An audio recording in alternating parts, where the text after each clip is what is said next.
একদিন সকালে কোনো এক ব্যক্তি প্রসন্ন চিত্তে ঘুম থেকে উঠে ফোন করে আমাকে বললেন, আরে আপনি পৃথিবীর মহান ব্যক্তিদের একজন, আপনি খুব ভালো কাজ করছেন এবং আপনাকে আমার বন্ধু বলে পরিচয় দিতে পারলে আমি খুব সম্মানিত বোধ করব। এই কথা শুনে আমার কি মনে হবে? খুব ভালো।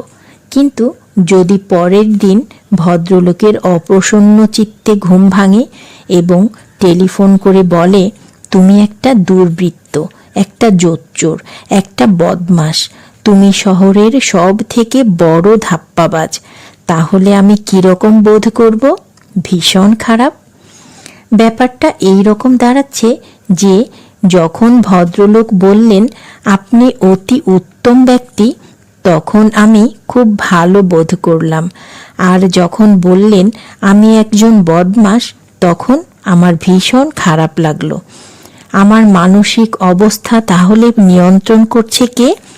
অবশ্যই ওই ব্যক্তি। এইভাবে অপরের কথায় কি আমার জীবন নিয়ন্ত্রিত হবে?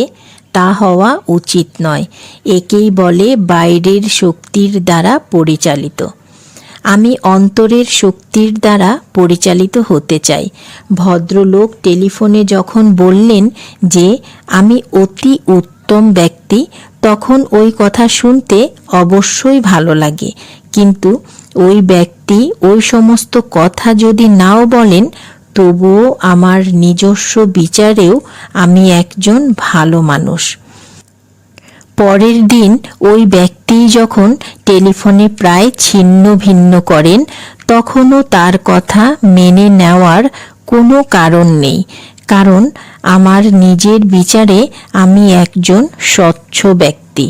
লোকে যখন বলে আপনি আমাকে রাগিয়ে দিচ্ছেন, তখন রাগের উৎস হচ্ছে বাইরের, কিন্তু যদি আমি বলি আমি রেগে গেছি, তখন কিন্তু রাগের উৎস আমার অন্তরের মধ্যেই। অতএব বাইরের শক্তি নয়, অন্তরের শক্তির দ্বারা পরিচালিত হন। আমি এই কথাগুলো নিয়েছি তুমিও জিতবে এই বই থেকে। বইটির লেখক শিব খেরা। সবাই ভালো থাকবেন, সুস্থ থাকবেন। আল্লাহ হাফেজ।